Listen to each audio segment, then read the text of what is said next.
Doctor Sachin Raj అత్యాధునిక world class physiotherapy treatment తో అన్ని రకాల నొప్పులకు శాశ్వత పరిష్కారం. నమస్కారం, సుమన్ టీవీకి స్వాగతం. 2024వ సంవత్సరం జనవరి మాసం ద్వాదశ రాశుల వారికి ఏ రకంగా ఉండిపోతుంది, ఏ గ్రహాలు ఏ స్థానంలో ఉన్నాయి, వాటి సంచారం వల్ల ఏ రాశుల వారికి లబ్ధి చేకూరిపోతుంది అంశాలు తెలియజేసేందుకు మనతో పాటు ఉన్నారు ప్రముఖ జ్యోతిష్య రత్న జ్యోతిష్య చక్ర వైభవ నిపుణ డాక్టర్ రాళ్లపల్లి రవికుమార్ గారు. గురుగారు నమస్కారం అండి. నమస్కారం అమ్మా.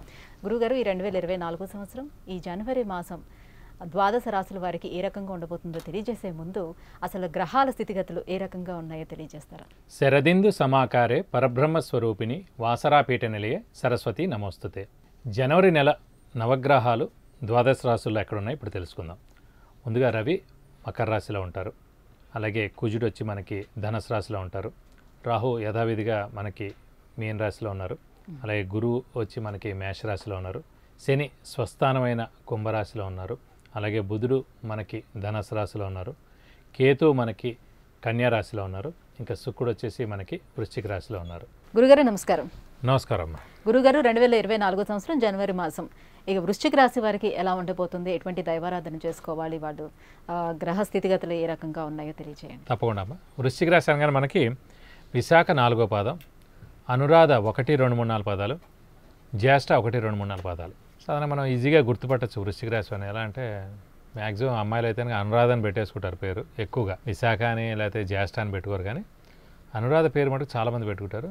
వాళ్ళని మనం ఈజీగా గుర్తించవచ్చు వాళ్ళు వృశ్చిక రాశి అని. అలాగే ప్రస్తుతం వీరికి ముఖ్యంగా అర్ధాష్టమసే నడుస్తుంది.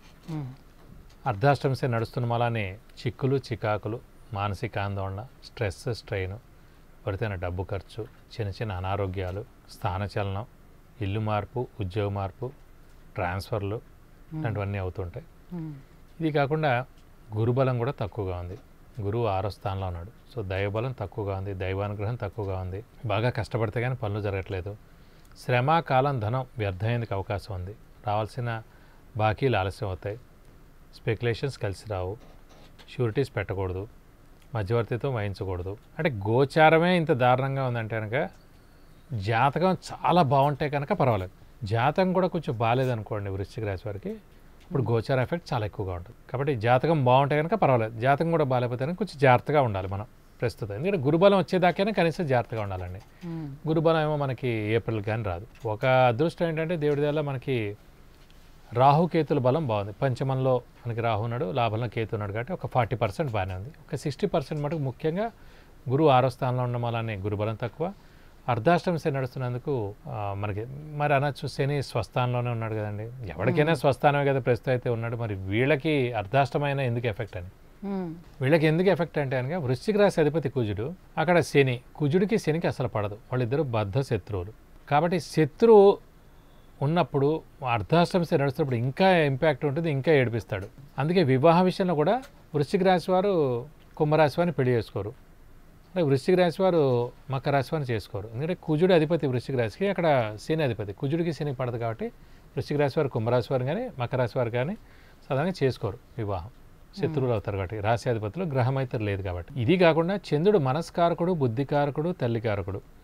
అలాంటి చంద్రుడు ఒక్క వృశ్చిక రాశిలోనే నీచ స్థానంలో ఉంటాడు. సో ఎప్పుడు విపరీతంగా ఆలోచిస్తూ ఉండడం, అధైర్యపడుతూ ఉండడం, మానసిక ఆందోళన, అక్కడ ఏం లేకపోయినా అక్కడ ఏదో పావుందనో, లేకపోతే అక్కడ ఏం లేకపోయినా ఏదో ఇబ్బంది కలుగుతామో, నేను ఏం చేస్తే ఏమవుతుంది, నేను ఏం మాట్లాడితే, అలా ఎప్పుడు ఏదోటి మానసిక ఘర్షణ మనసులో, మైండ్లో, హార్ట్లో పడుతూనే ఉంటారు అన్నమాట. కాబట్టి ఇన్ని ఇబ్బందులు ఉన్నాయి కాబట్టి మనకు ముఖ్యంగా ఏప్రిల్ వచ్చేదాకా కొంచెం మౌనంగా ఉండడం ఉత్తమం. మనం కోపం ద్వారా కానివ్వండి, లేకపోతే ఏ పనులు జరగట్లేదు ఇలాంటి వాటిల్లో కూడా మనం ఎవరైనా ఏదైనా అనేందుకు అవకాశాలు ఉన్నాయి. చూడు వాడికైతే అంత, వాడికి ఏం రాకపోయినా వాడు అంతా ఎదిగాడు, వాడికి అసలు వాడు దానం ధర్మం లేకపోయినా ఇలా ఉన్నాడు, వాడు తల్లికి అన్నం పెట్టకపోయినా వాడు ఇలా ఇలా ఏమిటేమిటో మనం అనవసరంగా అనకుండా ప్రశాంతంగా ఉండాలి. ప్రస్తుతం ఏంటంటే మనం ఎవరి నుంచి మనం శాపనార్థాలు కానివ్వండి, ఏడుపులు కానివ్వండి, ఇవన్నీ మనం పౌరుషంగా పోవడం కానీ చేయొద్దు, ప్రస్తుతం చేయకుండా అవుతాం. కొంచెం మన టైం బాగాలేదు, ఏప్రిల్ దాకా ఆగుదాం. ఏప్రిల్ నుంచి మన గురుబలం స్టార్ట్ అవుతుంది. ఆ గురుబలం ఏడాది ఉంటుంది. ఈ లోపల మన అర్ధాష్టమ శని కూడా వెళ్ళిపోతుంది. రాహుకేతుల బలం బాగానే ఉంది. 3 నెలల మంది కాదనుకుంటే చాలు. ఇన్ని రోజులు ఎలాగో ఆగి, అంటే గురుబలం బాగుండేటప్పుడు శని బలం తీవ్రత తగ్గుతుంది. దైవబలం ఉన్నప్పుడు ఏం చేయలేదు కదా శని కూడా. దైవబలం, దైవానుగ్రహం బాగున్నప్పుడు ఇంట్లో వాతావరణం అంతా బాగుంటుంది. చుట్టాలు ఫ్రెండ్స్తో జాగ్రత్తగా బాగానే ఉంటుంది.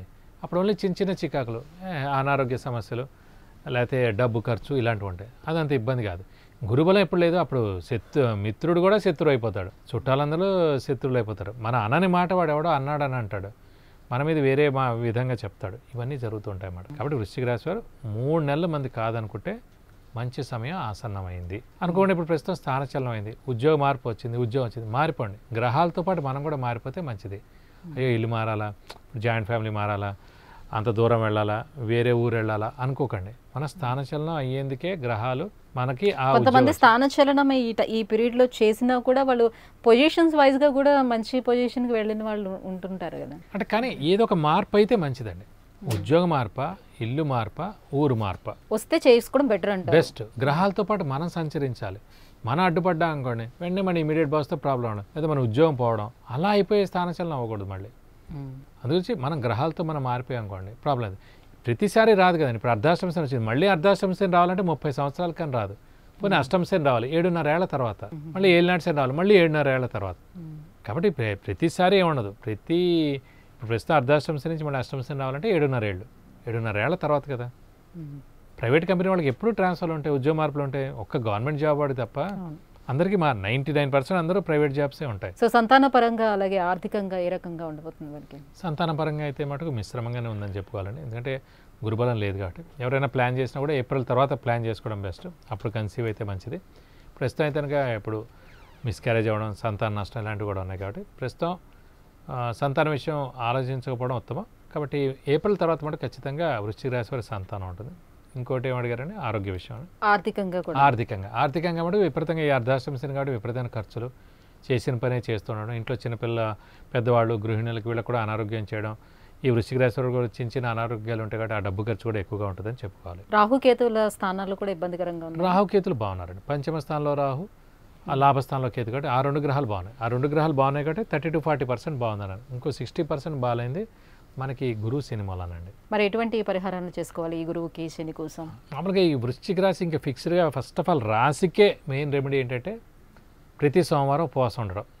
చంద్రుడు అధిపతి కుజుడైనా కూడా అక్కడ చంద్రుడు నీచలో ఉంటాడు కాబట్టి చంద్రుడు మనస్కారకుడు, బుద్ధికారకుడు కాబట్టి చంచలంగా ఉండడం, ఆలోచన ఎక్కువ ఉండడం, అధైర్యపడడం, మానసిక ఆందోళన, హెల్త్ ప్రాబ్లమ్స్ ఇవన్నీ ఇలాంటివి ఏవోటి ఉంటాయి. కాబట్టి ఇప్పుడు ఫస్ట్ ముత్యం పెట్టుకోవడం.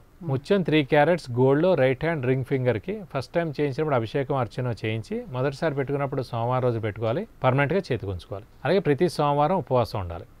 నెక్స్ట్ చంద్రుడు వీలైతే కనుక 10,000 సార్లు జపం చేయించి కేజీంపావు బియ్యం, ఒక వైట్ లుంగి, 1000 రూపీస్ వర్త్ వెండి ఐటమ్ దానం ఇవ్వడం. అలాగే ప్రస్తుతం అర్ధాష్టమ శని నడుస్తుంది కాబట్టి శనికి 19,000 సార్లు జపం చేయించి నల్ల నువ్వులు 100 గ్రాములు దానం ఇస్తే మంచిది. అలాగే వీలైతే ప్రతి శనివారం కూడా అందాక కొన్ని రోజులు అయ్యేదాకా ఉపవాసం అంటే చాలా మంచిది. గురువుకి 6వ స్థానంలో ఉన్నాడు కాబట్టి కొంచెం దత్తాత్రేయ స్వామిని కూడా ఆరాధిస్తే మీకు అన్ని విధాలా మంచి చేకూరుతుంది. గురుగారు, శని అలాగే గురువు అనుగ్రహం కోసం ఎటువంటి పూజా కార్యక్రమాలు చేయించుకోవాలి, వీరికి ఈ మాసం అంతా ఏ రకంగా ఉండబోతుందనే విషయాన్ని తెలియజేసినందుకు ధన్యవాదాలు. నమస్తే. విద్య, ఉద్యోగం, సంతానం, వివాహం, విదేశీయానం, ఆరోగ్యం, ఐశ్వర్యం, వ్యాపారం వీటన్నిటి కొరకు గురువుగారికి అపాయింట్మెంట్ తీసుకోవాలనుకుంటే కింద స్క్రోల్ అవుతున్నటువంటి నెంబర్కి వాట్సాప్ చేసి గురువుగారి అపాయింట్మెంట్ పొందొచ్చు.